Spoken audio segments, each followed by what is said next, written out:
Hello, I'm Philip Campbell. I'm editor-in-chief of Springer Nature. It's my pleasure to be in conversation with Jane Lubchenco. She is a distinguished oceanographer and marine biologist, a professor at Oregon State University, with a breadth of leadership roles beyond academia, including president of the American Association for the Advancement of Science in 1997, during which she championed enhanced communication of research with broad audiences. She's also played an unusually prominent role in public life for an academic, leading the US National Oceanic and Atmospheric Administration during the Obama administration, and she's now Deputy Director for Climate and the Environment in the Office of Science and Technology Policy in the Biden White House. I got to know Jane during my time as Editor-in-Chief of Nature, and since I became Editor-in-Chief of Springer Nature in 2018, Jane and I have collaborated on oceans projects, including the high-level panel for a sustainable ocean economy, in which 14 heads of state from very diverse countries commissioned researchers to draw up action-oriented overviews based on our knowledge of the oceans, covering many different aspects of oceans interests. We published academic versions of those papers, as well as a summary overview. But most importantly, the heads of state ended up making pledges to the effect that 100% of their coastal oceans would be protected. So Jane, we won't just talk about the oceans, but let's start there. Over the years, I've seen you be a forceful advocate on behalf of oceans research and of the role of oceans as a key part of our habitat. There are still huge gaps in our knowledge of the oceans, but how would you describe the global trajectory in political and public recognition of what oceans mean for humanity and what can be achieved globally despite the knowledge gaps? Well, thanks for the opportunity to be here, Phil. It's great to see you. You started with one of my favorite topics, so thank you. We have indeed seen a huge change in the way we think about, appreciate, and value the ocean. You know, for most of the history of humans on this planet, the ocean has seemed so immense, so bountiful, so resilient, that people couldn't imagine that we could deplete or disrupt it. It was just too big to fail. It was inconceivable that we could do anything. The folly of that narrative has become increasingly and glaringly obvious over the last few decades, as we've seen collapse of fishery after fishery, warming of the ocean with heat waves, coral reefs bleaching, really disgusting plastic pollution. And the new narrative about the ocean that has emerged is that, oh my gosh, it's just a mess. It is, the vested interests are too powerful, the problems are too complicated, there are, it's just intractable, and there's sort of a doom and gloom aura when many people talk about the ocean if they've been paying attention to the news. And the new narrative that has arisen is that the ocean is too big to fix. So we've gone from too big to fail to too big to fix, 180-degree flip. Science and people who are on the ground around the ocean are telling us there's actually a different narrative that is possible. And so we're seeing the emergence of this new narrative. And this is absolutely what we've seen in the prime ministers and presidents of these initially 14 and now 17 countries that are part of the ocean panel. And this new narrative is really grounded in a new appreciation about how central the ocean is to everything on this planet. For example, with climate change, we know now from scientific analyses that the ocean could produce as much as 20% of the carbon emission reductions that we need to get us to the 1.5-degree Paris Agreement target by 2050. 20% from the ocean. That's ocean renewables, it's paying attention to blue carbon ecosystems, it's decarbonizing shipping, et cetera. So that's huge. So the ocean has to be part of the solution. We're flipping the script from the ocean as a victim to the ocean as a solution. So the narrative that is emerging is not just about climate change, but food security. And the ocean has a huge potential to be a source of sustainable, highly nutritious, not only protein, but micronutrients, if we fish smarter, not harder. And if we do aquaculture in a way that's sustainable. So in example after example, we are seeing that there are already solutions that are out there. They're just not at the scale and the rate of acceleration that is needed. So ample opportunity to transition to this new narrative, which says the ocean is so central, it's so important to our future, it's too big to ignore. So we've seen a huge transition in the narrative about the ocean, and that's grounded in science. So I get the impression that scientists in the climate modeling community are being taken maybe by surprise. I mean, they knew a lot of what they didn't know, so maybe not so much by surprise, but anyway, the rapidity of the effects of climate change is really breathtaking, actually. And on the one hand, it's heightened the attention of everybody to climate change. But I'm interested to know how you, in your position, both as a researcher and as a policymaker, if you like, react to the speed and the urgency of this problem in a way that might not have been thought about 5 years ago in relation to climate and the oceans. I think scientists have often or have appreciated that the ocean plays a key role in the climate system, in the global system, in biogeochemical systems, but they weren't really aware of sort of the extent of that or how rapidly things could change. And so we know, for example, that the ocean has already absorbed about 90% of the excess heat that is trapped by greenhouse gases. We know that it's absorbed a third of the carbon dioxide emitted by human activity since 1980. So those facts are out there. But the fact that all of a sudden we're seeing heat waves in the ocean caught people by surprise. So the rapidity with which things are changing, and we're seeing now enhanced loss of glaciers, for example, in the Antarctic, sea ice loss, accelerated by ocean warming, both in the Antarctic and in Greenland. And so the rapidity of changes is really taking us by surprise. And that means that we have to think differently about what is down the road. It's not just gradual change. You know, climate change is really disruption. It's not just this step-by-step change where there's, increased variability and a lot of flickering in the system. And so that makes it increasingly challenging to do things like have climate smart fisheries.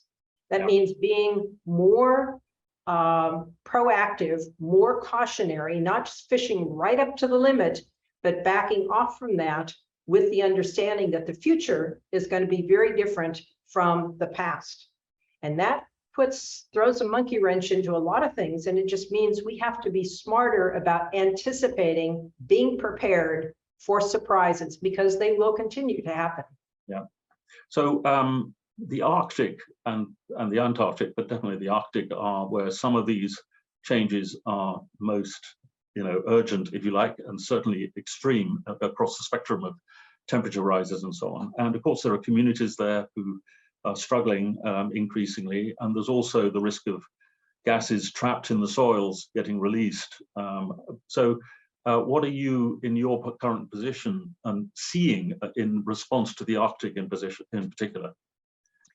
You're absolutely right. The Arctic is warming 4 times faster than the rest of the planet. So it's just really dynamic there. And that has huge ramifications, as you noted, for the people who live there across the Arctic region.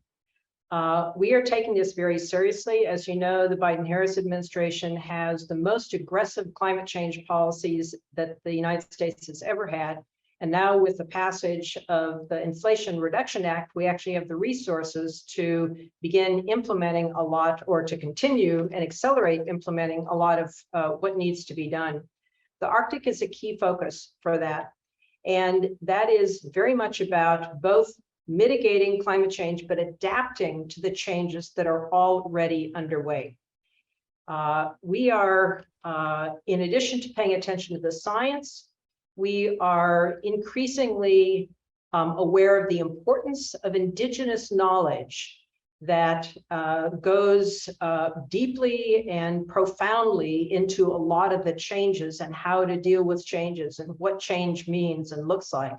And so we have a very active program that is elevating the importance of Indigenous knowledge in decision-making in federal agencies.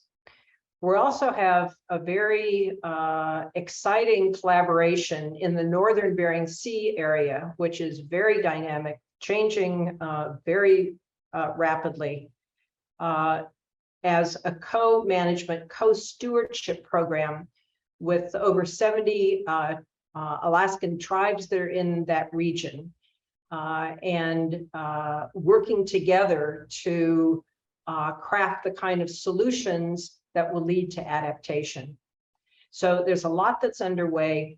It's across the federal agencies, all federal agencies. The National Security Council, the Biden-Harris administration has just rolled out the new National Security Strategy, and that highlights the importance of climate change, of natural security, of combining climate and biodiversity as key drivers of changes that affect people and affect security. So we're looking at the economics, the security, human well-being, health, sort of across the board. It's a very integrated approach.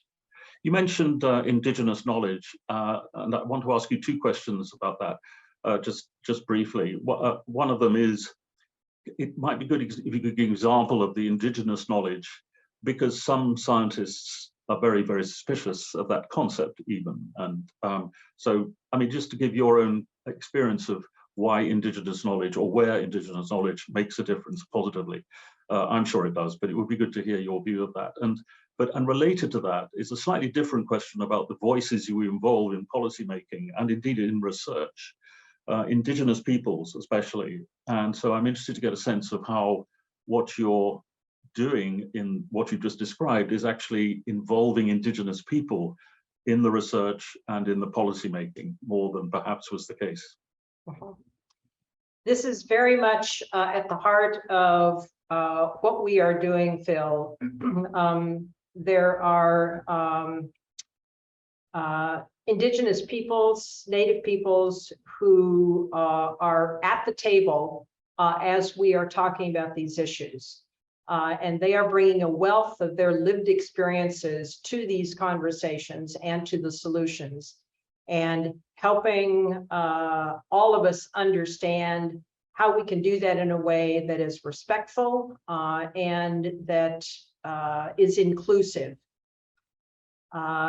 The part of the recommendations that will be forthcoming that we are still working on involve not just acknowledging the importance of Indigenous knowledge, but actually working with Indigenous peoples on an ongoing basis to craft the kind of solutions that are needed. So it's a process, not just the knowledge itself, and it's the engagement that is important. And there are good practices and there are not so good practices. And so guidance about what that looks like is really important. I've got another, probably going to be the final high level question to ask, but before I do that, I want to get a bit personal. So what I mean by that is, I remember the moment, I think it may be a false memory, but I do believe it's true, that there was a moment when I was about 8, when I first had a little book about astronomy, and there was the moon, and it was shining with earthshine, with a planet right next to it. And that crystallized something in me, and ever since then I was very interested in science in lots of ways. Did you have a crystallization moment that turned you into a marine biologist? I actually did. I grew up in Colorado, and I was very much a mountain girl, hiking and camping and climbing in the Rockies was my thing. And I just really, really loved that. But in college, a little later than your story, but in college, I had a chance to spend a summer at Woods Hole, Massachusetts, and take a class in invertebrate zoology at the Marine Biological Laboratory. And I couldn't believe the phenomenal diversity of life in the ocean, so many different life forms and so exotic and different ways of solving problems. And I just fell in love. I couldn't get enough of it, and I wanted more. This was my habitat, and you know, that was very much a discovery part of my life, and discovering what was in the ocean and how it worked, and understanding. And then very gradually I became to appreciate the fact that it was not just an intellectual thing, it was very much something that we needed to be stewards of the ocean, stewards of the planet. And that's what I see science as a way of helping make that happen. So that's a good upbeat topic of conversation, and I'm sorry to threaten the end of this conversation with a downbeat question, but I do think it's necessary. If you look at what could be happening 50 years from now, if we get to 2 to 3 degrees, let alone 4 degrees, you know, large parts of this planet, as far as I understand it, will be uninhabitable. And there are all sorts of questions that arise from that. The question I want to focus on is the multi-generational interests in that prospect, and therefore to what extent young people especially can be not only included in the conversation, and I'm sure they can, and they are being, as we know, but equally importantly, how policymakers working on a political time frame of, let's say, 4 or 5 electoral cycles can think multi-generationally when those thoughts can lead to really tough decisions. Make no mistake, the challenges are daunting. There is huge urgency in tackling these, both climate change and loss of biodiversity, at a much faster pace, much more aggressively. You know, we know from the IPCC, the Intergovernmental Panel on Climate Change, that every fraction of a degree matters. And so it is imperative that we be doing this wholeheartedly and with everyone. So the problems are huge. The challenges are immense. It's proving very, very difficult.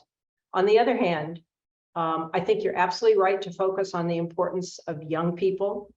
Also, I would highlight the importance of the private sector and the importance of faith-based organizations. And we know intellectually that social systems are as highly nonlinear as biogeophysical systems. They're characterized by tipping points. And I believe that we will reach a tipping point where all of a sudden we are, enough people that really need to be on board are on board, and we are doing the things that need to happen. So the question is, how rapidly can we get to that tipping point? And the more the weird weather is playing out and people are seeing suffering that is happening right now, it's not something in the future, it's now, the more appetite I think there is to help tackle these big problems that have strong vested interests, that are countering the narrative, that are arguing for delay, and that has to be overcome. So I want to sort of leave you with my sense of both urgency and hope lies in people. Yeah, so I couldn't agree more, and I do believe that whole nexus, if you like, of private sector people, investment communities, the media, populations of different types. I mean, all of those things, you just have to hope, because if you can't hope, then you might as well give up. And I don't think either.